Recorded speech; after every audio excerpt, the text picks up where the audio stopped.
evening and welcome to Hard Copy from our channel studios in Abuja. I'm Kayla Megwa. It all started with a television appearance by Senator Ali Ndume, where he accused the president of lopsided appointments favoring Nigeria's southwest in contravention of the federal character principle. The presidency, through the special advisor to the president on media and public communication, Sunday Dare, responded by releasing a list of the president's appointees to debunk his claims. But the list was incomplete, as noted by people on social media. An apology was tendered and a new list promised. We are still waiting for that list. Then came the back and forth between the good senator and the spokesmen of the president, sometimes involving words which we will hopefully not be repeating on tonight's program. But is the Tinubu administration ignoring federal character in his appointments? Meanwhile, a coalition is brewing, and the PDP governors say 2027 will be between the APC and the Nigerian people. How does the presidency respond to this? After the rebasing of Nigeria's Consumer Price Index in February, Nigeria's inflation rate increased to 24.23% in March from 23.18% reported in February. What does all this mean for a people already in dire straits? In response to the security issues in Plateau State, President Tinubu says, quote, "Beyond dealing with the criminal elements of these incessant killings, the political leadership in Plateau State, led by Governor Caleb Mutfwang, must address the root cause of this age-long problem. These problems have been with us for more than 2 decades. We can no longer ignore the underlying issues. It is time to tackle them fairly and find a lasting solution. I have discussed these problems with the governor over time and offered suggestions for lasting peace." Very loaded statement. Meanwhile, Mr. El-Rufai is speaking up again. And this time, he's labeling the President Bwala Tinubu administration as a propaganda-driven, lying government. On Hard Copy tonight, we seek clarity on several questions bedeviling the state of our nation, with a special advisor to President Bwala Tinubu on policy and communications, Mr. Bwala.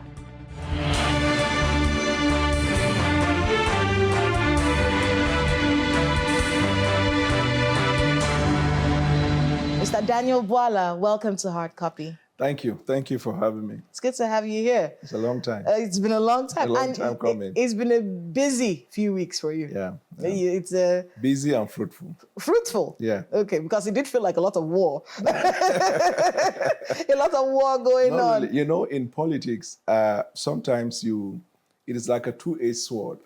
One is your communication with the Nigerian people, which you have to be cautious with the people.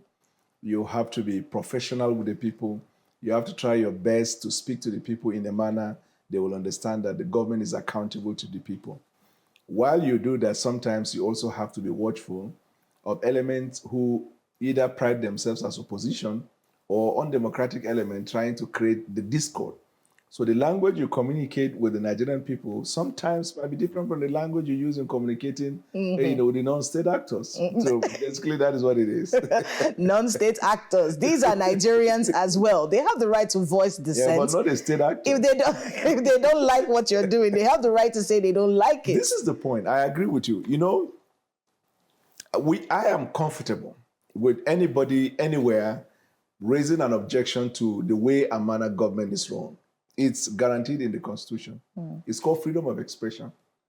But then you also have a duty to communicate your dissent in a manner that you do not also defame the character of another person. Well, how did Senator Ali Ndume defame the character of this government by voicing that he feels like the appointments are lopsided? It didn't start from him. This is a conversation people have been having for a long time. They've been accusing the Tinubu administration of favoring the Southwest. But you're missing the point. Okay. I'm okay with the fact that it's an issue of facts. So if you have a fact to counter him, you come with it. But I also want to ask you, what is the correlationship between having a different opinion with government and calling government spokesmen dogs, attack dogs? That's the point.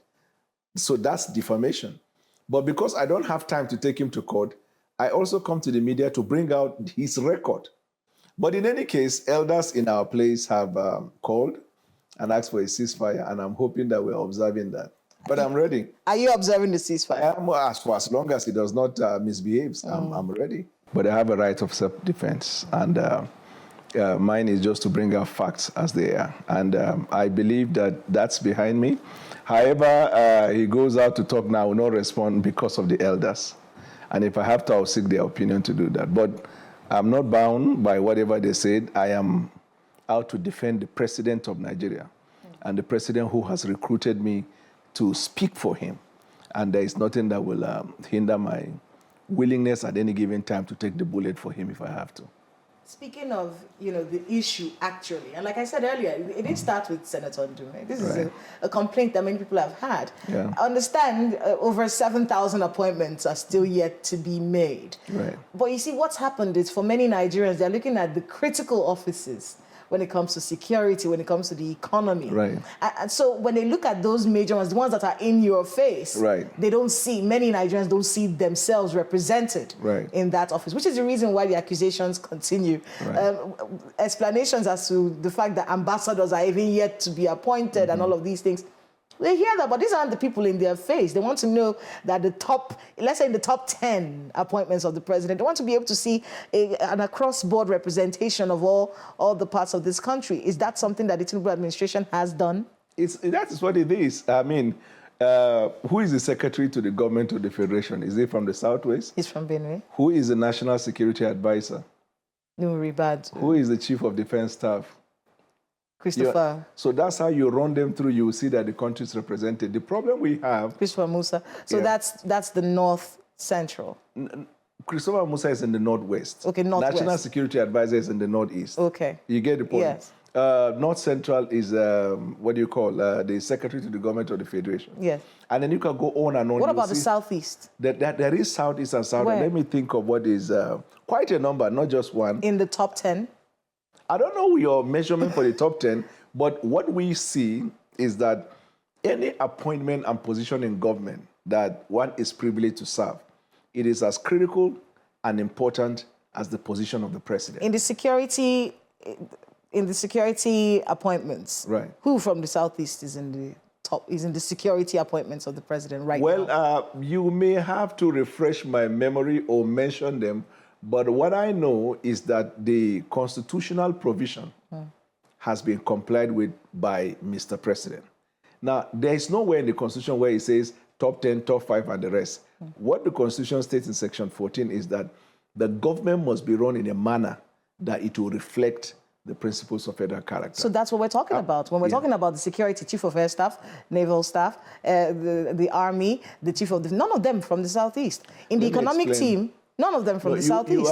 You have not allowed me to explain. Okay, explain. The interpretation of that Constitution, at least to the best of our understanding. Okay. From this side of heaven. The government, what constitutes the government of the Federation? The federal, the state, and the local government. Then in the federal government, you have branches of government, the executive, the legislature, and the judiciary. And then you break it down to, for example, from the executive, you look at the officers of the government of the Federation. So in Section 4, it talks about the legislative powers of the Federation, the National Assembly, and you find representation across Nigeria. In Section 5, it talks about the executive powers of the Federation, right? And you have the representation of Nigeria. Now, if you are saying that the president comes from the Southwest, vice president comes from the Southeast, Senate president comes from the South-South, and then that's how you run it. Now, if you are saying that does not satisfy you, then that's a matter of opinion, not constitutional provision. What I try to decipher and separate from the argument in the space is there's a different, because we're all about different standards. Your expectation of a certainty might be different from my expectation because we are looking at it from different prism. So what the law permits is what binds all of us. So irrespective of what you think and what I think, there is a constitutional provision on how government must be run.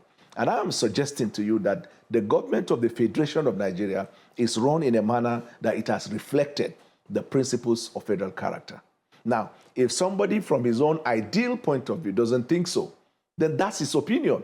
But that opinion does not qualify to be the law. Because even among the people who argue it in the media space, they all have their different points of view. We are waiting for that comprehensive list to come out because in truth, while all of the things you've said are correct, the truth is many people from southeastern Nigeria do not feel represented in this government.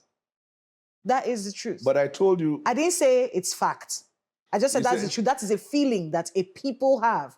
They feel like they are not being seen or represented in governance. So it's a fact, actually, and not a truth? No, it's true that they feel that way. Okay, so it's their truth? Yes, it's their truth. Correct. Which should be understood and also addressed by the Tinubu administration, not so? Right. So the chairman... So that's the situation that we're dealing with. You have a people who actually feel this way. And I, to the best of my knowledge, I think this same feeling has been there since from when I was growing. There has never been a time in Nigeria in which that feeling has not been expressed. Even when Jonathan was in power, a majority of the people who were championing the course of his administration were from the Southeast, but that conversation was still there, right? And there are some people who believe that the day the conversation will cease is the day somebody from the Southeast becomes the president of Nigeria. And I'm not against it. Every Nigerian has a right for that. But in terms of constitution of the government of the Federation of Nigeria, from the point of view of constitution, that's where I stand. The government of President Bola Tinubu reflects the principles of federal character. All right, let's see if we can talk a little bit about security before we go on a break. That statement that President Tinubu made after the recent attacks in Plateau State, it rang very loudly in my ears, and I think in the ears of many Nigerians, because that's him saying, look, I've shared solutions with you in the past. That's also him saying, you need to come up with the political will to solve this underlying issue. We'll provide the support that we can, but you have a lot of work to do, Mr. Governor. Right. And immediately after that, we saw the governor apologizing to his people, saying we have failed you. Correct. And then the conversation about defend yourselves. The communities now have to defend yourself. Right. Talk to us a little bit about that. So I start with the first layer, which is from the standpoint of Mr. President. And I'm happy, but he had to speak like that because of the participation of the opposition, who would not allow for a free flow of communication. Sometimes conversations are distorted and are presented from the point of view or from the lenses that the government is not responsible. Were it not for this statement of the president, probably Nigerians would not have known that there has been a conversation with the governor long before now, a suggestion on how to deal with that situation. And that's how the president has been engaging with every single governor in Nigeria, whether from the point of view of the economy or from the point of view of delivering on good governance to their people, right from when they increase revenue. And he has the audacity to have that conversation, having played his role as the president in ensuring that states are not only delivered from bankruptcy, but that they have enough to deliver. So he can only suggest. There was a time in this country when it was not about suggestion. It was about if a president didn't feel like it, you are removed from there. But the President Bola Tinubu is a Democrat. And he had to be pushed to the wall to be able to tell to the hearing of the Nigerian people. And I'm glad also for that governor, for the humility of heart to acknowledge that probably the fault is on his side. And he had to tell the people that I have failed you. Perfect, you know, in a Senate climb, and these are part of the world. And I believe that he will probably take his time to adhere to the suggestion or apply the suggestion with whatever he believes to be his intuition on the way to deal with insecurity. But insecurity as a component, it is not something you deal like the way you play ping pong or table tennis. A lot of factors and variables are there. There is community engagement, which comes to the issue of people defending themselves. That is it. Because security of life and the welfare of the people is the responsibility of government. Now, that government connotes federal, state, and the local. We have achieved local government autonomy. Means that even at the local level, where these crises are most seen, now local levels have enough money to deal with some of those essentials, such as developing a community-based security outfit, like the vigilante. You have a right in Nigeria.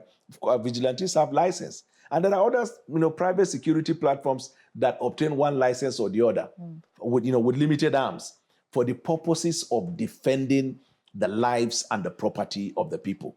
Mr. Bwala, we do have to go on a short break, but when we come back, we'll be talking more about what the Plateau State governor is saying, because he's alleging that there's a genocide going on. Right. How will he handle a genocide if he's not in charge of the security apparatus of his state? Right. Please stay with us on Hard Copy. We'll be right back. Welcome back to Hard Copy. We have with us Mr. Daniel Bwala, spokesperson for the president, and we are trying to iron out a lot of national issues. Before we went on that break, we were talking about Governor Muftuang and the job ahead of him. Right. Now, he says there's a genocide afoot. Right. It's a land grab. Right. And it's not the first time we've heard him say that. Right. We've heard other governors say that. We've heard them say it in other states of the country. Right. All of them, we've seen crises Right. recently. What are your thoughts on these accusations that there might be a genocide or a land grab going on? I cannot rule out any statement made by anybody who occupies a position where he receives intelligence. Every governor is the chief executive officer of his state, meaning that that governor receives, based on the agreement they have at that local level, a periodic or consistent security briefing. And in every state, you have the director of SSS, you have the commissioner of police, you also have the component of the army, and then other paramilitary. And in every state, they used to have security meetings. So where, apart from having periodic security meetings, he gets security briefings. So based on the intelligence he has, he can talk. So it's possible what he said is based on the intelligence on the ground. But he should be able to summon the will like the president talked about. And your question might be that how can you summon the will when you're not in charge of the security? Yes. So absurdity. You see, I hear that most often, I hear that oftentimes when governors say something like that. But I hope you do know for the fact that every state, governors have what they call security votes. And they're quite a lot of money. That's number one. In Lagos, I give you an example. Lagos state government oftentimes provide cars and other, equipment needed for either surveillance, local policing, or fight against terror. Do you use your security votes? So that's a component where a governor can come into play. Number two, the commissioner of police in your state takes orders from you. The director of SSA takes orders from you and that of the army. You cannot have this component in your state and still be saying that security is not within your purview. Except if you can tell the world that you have actually demanded intervention from this enforcement and there is a federal intervention that they should not do that.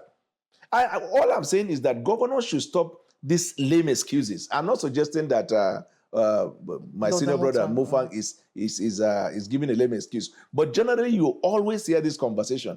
Each time there is an incident of security, governors will say, I'm not a chief executive, but just in the mouth. Back to that statement, I was going to move on, but since you mentioned it, let's talk about, because the Zamfara State governor at some point had said, listen, when we want to tackle something, there will be orders from above stopping the security agencies from doing what we tell them to do. So this is, if I were in his position, that's how a governor has to be alive as a governor. You took the oath of office to defend your people. You cannot be quiet. Now, this incident you talked about was past. It's not in this administration. Of course. But I'm giving a scenario if I were in his shoe.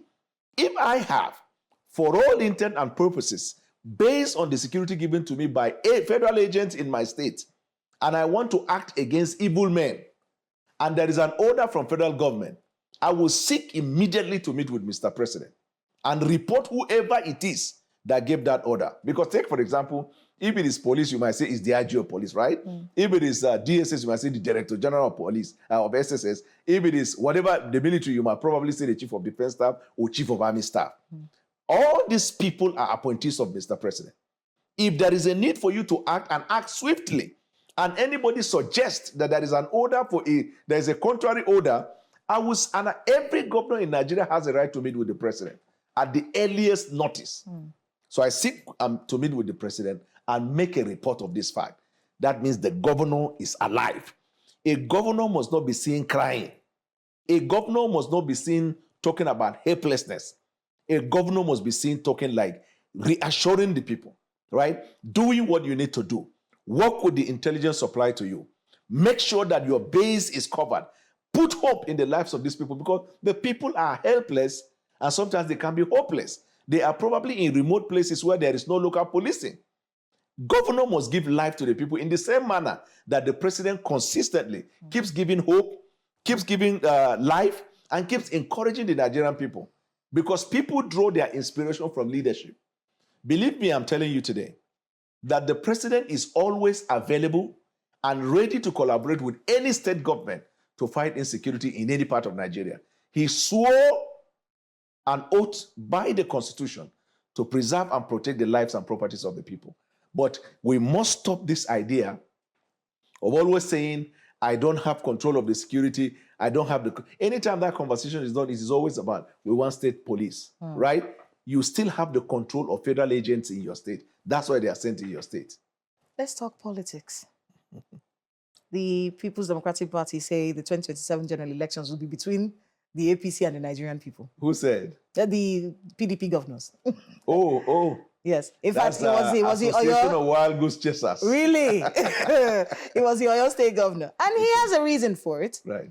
Because he said we won't have to campaign so much.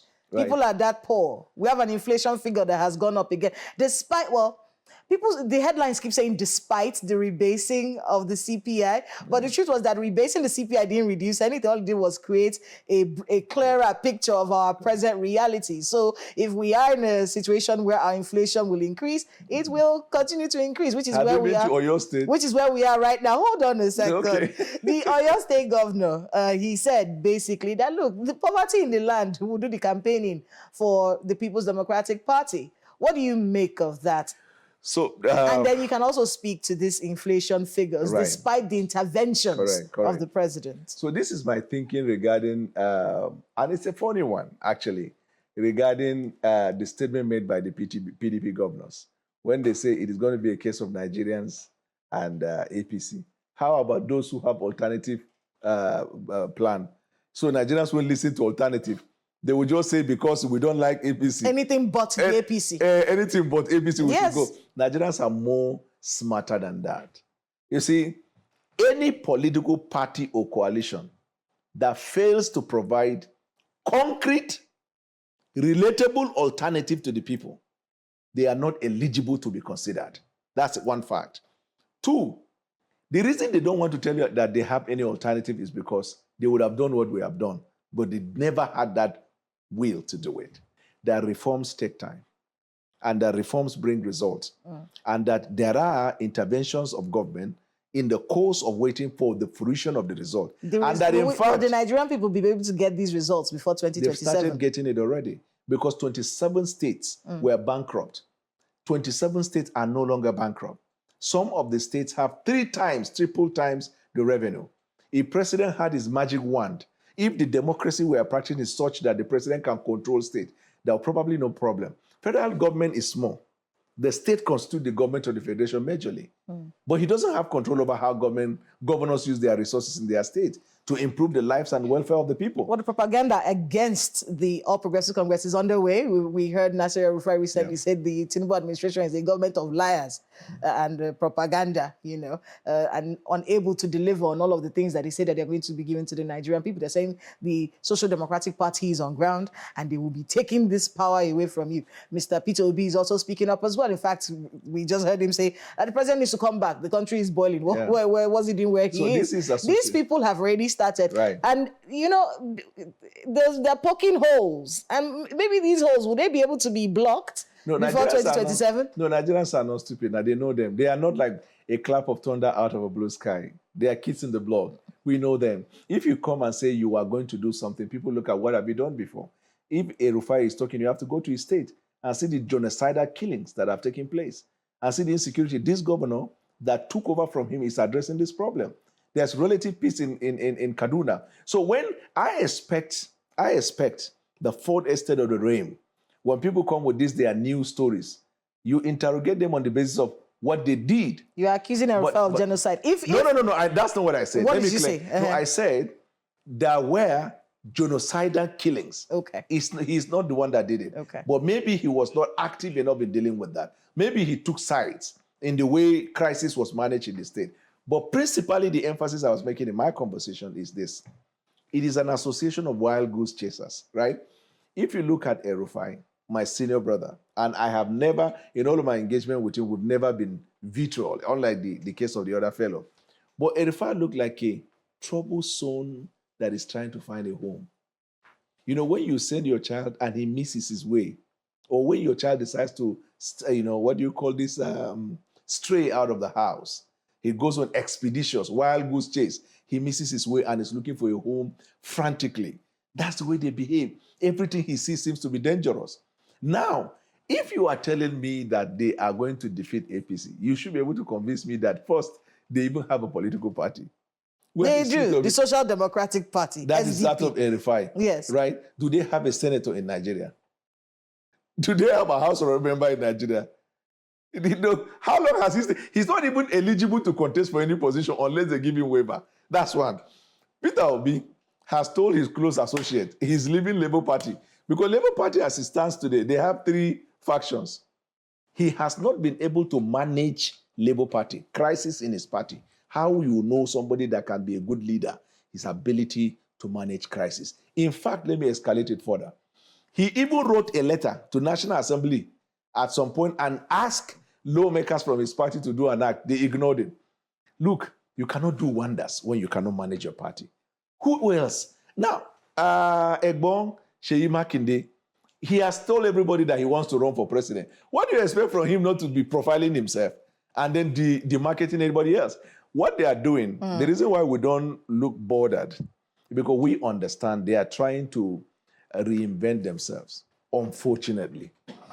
But this generation of people seeing them, they know who they are, they know their antecedents, and are not going to listen to them. Unfortunately, our time is up, Mr. Daniel Bwala. But I want to thank you very much for being with us on Hard Copy, and good luck with all the work. My pleasure, as always. I appreciate it. That's Hard Copy this week. I'm Kayla Megwa. Good night.